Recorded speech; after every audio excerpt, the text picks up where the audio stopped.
आपल्या प्रत्येकाच्या मनात छत्रपती शिवरायांबद्दल आदर आहेच, पण शिवप्रेमाचं म्हणाल तर बच्चे कंपनीही यात कमी नाही आहे। पुण्यातील एका 8 वर्षाच्या चिमुकलीनं एक वेगळाच पराक्रम केलाय।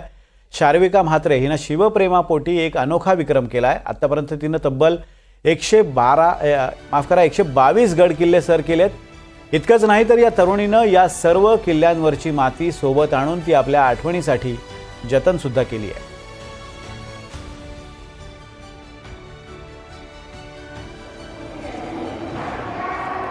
प्रौढ प्रताप पुरंदर क्षत्रिय कुलावतंस सिंहासनाधीश्वर राजाधिराज योगीराज श्रीमंत श्री श्री श्री शिवछत्रपती शिवाजी महाराज की जय ही घोषणा ऐकल्यानंतर एक आपल्यात वेगळाच जोश येतो आणि हा जोश प्रत्येक महाराष्ट्रातल्या लोकांमध्ये, प्रत्येक महाराष्ट्राच्या युवकामध्ये आहे। अशीच एक जी छोटी चिमुकली जी आहे ती आपल्यासोबत आहे। ती केवळ फक्त 8 वर्षाची ती चिमुकली आहे आणि तिने तिच्या 8 वर्षाच्या आयुमध्ये जवळपास 100हून अधिक किल्ले तिने सर केलेले आहेत। तर त्याच्या मागची नक्की प्रेरणा काय आहे?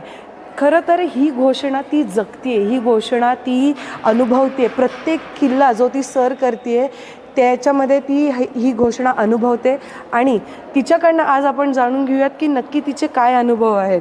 आपल्यासोबत आत्ता शर्विका म्हात्रे आणि तिचे आई वडील आपल्यासोबत आहेत। नमस्कार, तुमचं खूप खूप स्वागत आहे NDTV मराठीमध्ये। काय सांगशील तू, का आवडतं तुला सगळे किल्ले गड किल्ले चढायला? नको पकडू। मला गड किल्ले सर करायला खूप आवडतात, कारण की मला गड किल्ल्यांवर गेल्यावर मला तिथे छत्रपती शिवाजी महाराज दिसतात आणि तू आत्तापर्यंत जवळपास 100हून अधिक किल्ले सर केलेले आहेत। मग त्याच्या मागचं तुझं इन्स्पिरेशन काय होतं? म्हणजे मला माझं हे होतं म्हणजे की शिवाजी महाराजांबद्दल तुला खूप ओढ वाटते किंवा काय? त्यांचं काय तुला सगळ्यात जास्त काय आवडतं किल्ल्यांवर गेल्यावर? मला सगळ्यात जास्त देव आवडतात, म्हणजे मंदिर, जसं की शंकर बाप्पाचं, किंवा अशा आता गडावरचे जी टाके असते त्यांच्या बाजूला, किंवा काही गडावर तर असं नसेल, हनुमान बाप्पाची मूर्ती असते म्हणजे टाकेच्या बाजूला। असं प्रत्येक किल्ल्यावर नसेल, म्हणजे पहिले असू शकते, आता नसेल। अच्छा, आणि मग तुला कधीपासून हे सगळं आवडायला लागलं? कधीपासून तुला असं वाटलं की अरे आपण गड किल्ल्यांवरती जायला पाहिजे? लहानपणापासून। अच्छा, लहानपणापासून। आणि तुझं किती वय?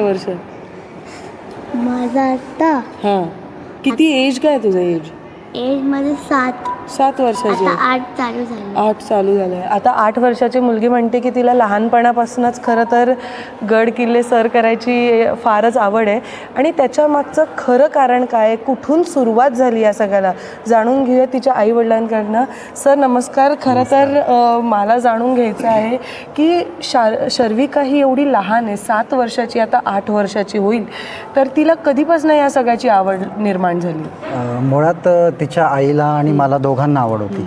ही जर आवड एकाला असती तर मला असं वाटत नाही की आम्ही इथपर्यंत पोहोचू शकलो असतो, आणि ते आमच्या दोघांचे जे गुण आहेत ते तिच्यात उतरले असं म्हणता येईल। आणि सुरुवात कशी झाली हे सांगताना मला अभिमान वाटतो की आम्ही दोघेही सह्याद्री प्रतिष्ठानचं काम करतो। मग त्या संवर्धनाच्या माध्यमातून आमचं गडांवर जाणं येणं असायचं किंवा दुर्गदर्शन मोहीम असायची। त्यातून आम्हाला ती प्रेरणा मिळत गेली, गडकिल्ल्यांची ओढ वाढत गेली। आणि एखाद्या मोहिमेला, पहिली आमची जयदुर्ग म्हणजे उंदेरी गडावर मोहीम होती, ती एक तोफ समुद्रात पडलेली होती, ती आम्ही वर काढायची ती मोहीम होती। आणि त्या संपूर्ण मोहीममध्ये दिवसभर ती एका बुरुजावर, मला वाटते 1.5 वर्षाची असेल ती, आणि ते सगळं बघत होती। आणि हे तिचे जे बाळकडू आहे ते मुळात तिला लहानपणापासून ते पाजलं गेलं असल्यामुळे ते पुढे ती जी आमची आवड होती ती तिच्यात उतरली आणि तिचा जो प्रवास सुरू झाला तो मला वाटते आज तागायत तो सुरूच आहे। आपण बघितलं की खरं तर शिवजयंती हे फक्त निमित्त आहे। प्रत्येक मराठी माणसाने आपलं हे जे एक आपल्याला प्रकारचं मिळालेली संपत्ती आहे, ही जी गड किल्ले जी आपले आहेत ती एक प्रकारची संपत्ती आहे, त्याचं नीट वापर केला पाहिजे। तिकडे जाऊन पिकनिक स्पॉट नसून ह्याचे ते पिकनिक स्पॉट नाही आहे ह्याची जाणीव असली पाहिजे। तर तिकडे जाऊन तुम्ही इतिहास जगला पाहिजे. कारण गड किल्ले ही आपली सगळ्यात मोठी लाभलेली संपत्ती आहे आणि त्याचं संवर्धन हे झालंच पाहिजे. माझा सहकारी सूरज कसबेसह मी रेवती हिंगवे, NDTV मराठी, पुणे.